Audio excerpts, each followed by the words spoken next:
Olá! Hoje a gente vai mergulhar de cabeça num mistério, a famosa caixa preta da inteligência artificial. Nosso objetivo é entender por que é tão, mas tão crucial saber como uma IA chega numa decisão e não apenas qual foi o resultado final que ela entrega. Vamos nessa? Para começar, vamos pensar numa coisa. Imagina só, um banco nega um crédito, ou um aplicativo de saúde te dá um diagnóstico, sem nenhuma explicação do porquê. Como é que fica a confiança? Pois é, ela vai lá para baixo, né? É exatamente esse o dilema que está no centro da nossa conversa hoje. E isso já nos joga direto numa encruzilhada. De um lado, tem os modelos caixa preta. Eles são super precisos, mas ninguém sabe direito como funcionam por dentro. Do outro lado, os modelos interpretáveis, que são um livro aberto, oferecem transparência. A grande questão é que a escolha entre eles é sempre uma balança delicada entre risco e confiança. Então, vamos fundo nesse dilema. Afinal, o que é essa tal de caixa preta? E por que, de repente, esse se tornou um dos assuntos mais quentes no mundo da tecnologia? Bom, a solução para esse problema tem um nome: IA explicável, ou XAI para encurtar. A ideia aqui é bem simples, na verdade. Não basta a IA só dar uma resposta. A gente quer saber, tá, mas por quê? A XAI busca transformar a inteligência artificial de uma ferramenta que só responde para uma que consegue ser uma parceira de verdade, colaborando com a gente de forma transparente. E olha, os benefícios práticos disso são enormes, viu? Com essa transparência, a gente consegue olhar o modelo por dentro e pescar vieses, corrigir erros de lógica e garantir que ele está pensando do jeito certo. E tem mais, um ponto crucial. Leis como a LGPD já exigem que decisões automáticas possam ser explicadas. Ou seja, não é mais só uma questão de seria legal, virou uma necessidade. Beleza, agora que a gente já entendeu o problema, que tal começar a abrir essas caixas? E vamos começar com um clássico, um verdadeiro modelo de caixa branca, a regressão linear. A ideia por trás dela é bem intuitiva. Basicamente, o modelo encontra a melhor linha reta que descreve a relação entre duas coisas. Pensa em anos de estudo e salário, por exemplo. É uma ferramenta super poderosa para a gente entender tendências de forma bem clara. E tudo se resume a essa equação aqui. Calma, não precisa se assustar. Pensa nela como se fosse uma receita de bolo. O Y é o nosso bolo pronto. O X é um ingrediente, tipo a farinha. E o beta, ele diz o peso, a importância desse ingrediente. Juntos, eles dão o resultado. É essa estrutura matemática que garante a transparência total do modelo.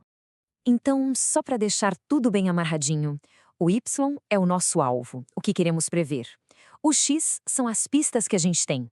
Os coeficientes beta medem o quão importante é cada uma dessas pistas. E aquele ezinho no final, o epsilon, é a margem de erro, o nosso reconhecimento de que nenhuma previsão no mundo é perfeita. Resumindo a ópera, a grande força da regressão linear é ser simples e clara. Cada pecinha dela nos diz exatamente o impacto de cada variável. Por outro lado, a sua maior fraqueza é achar que o mundo funciona em linhas retas, e a gente sabe que a realidade é bem mais complexa que isso, né? Ok, vamos deixar a equação de lado um pouquinho e pular para o nosso próximo modelo. Ele constrói a lógica de um jeito totalmente diferente. Se a regressão era uma fórmula, a árvore de decisão é literalmente um mapa. O mais legal da árvore de decisão é que ela imita muito o nosso jeito de pensar. Ela parte de uma pergunta principal, o nó raiz. A partir daí vai se dividindo em perguntas mais específicas, nos nós internos, até finalmente chegar numa conclusão que é a folha. É um verdadeiro fluxograma de decisões. Mas aqui mora um perigo. Um bem famoso chamado overfitting. É quando a árvore fica tão, mas tão complexa, que em vez de aprender as regras gerais, ela basicamente decora os dados que viu. Essa citação aqui mata a pau. O modelo vira um especialista no passado, mas é um desastre para prever o futuro. Essa imagem aqui mostra a diferença direitinho. O que a gente busca é a árvore da esquerda, simples, robusta, que pegou a essência da coisa. O que a gente quer evitar a todo custo é a da direita, super complexa, que se apegou a cada detalhe irrelevante dos dados. Felizmente, eu tenho uma solução bem elegante para isso, a poda, ou pruning. É como podar uma planta mesmo. A gente vai lá e corta os galhos mais fracos que não contribuem muito. O resultado é um modelo mais simples, mais forte e, o mais importante, bem melhor para fazer previsões. E isso tudo nos leva para um dilema central na hora de escolher um modelo de IA. Aquele eterno cabo de guerra entre a performance e a clareza. Esse gráfico aqui escancara o dilema. Geralmente, quanto mais preciso é um modelo, tipo as redes neurais, mais ele vira uma caixa preta. A regressão linear está lá no outro extremo. A escolha certa, então, depende muito do contexto. Para recomendar um filme, tudo bem, mas para um diagnóstico médico, aí a gente precisa de muito mais explicação. E a evolução não para, né? Surgiram os modelos tipo Random Forest, que em vez de usar uma árvore, usam uma floresta inteira, com centenas delas. O resultado é uma precisão incrível. Mas qual o preço? Aquela simplicidade de seguir um único mapa de decisão se perde no meio da floresta. Certo, então, olhando para frente, para onde essa história toda está caminhando, o que será que o futuro reserva para essa busca por uma IA que não só decide, mas também explica o porquê? Na prática, no mundo real, a interpretabilidade já é essencial. Num banco, ela garante que um cliente saiba por que teve o crédito negado. É uma questão de direito. Na medicina, ela pode salvar vidas, permitindo que um médico valide o raciocínio da máquina antes de uma decisão crítica.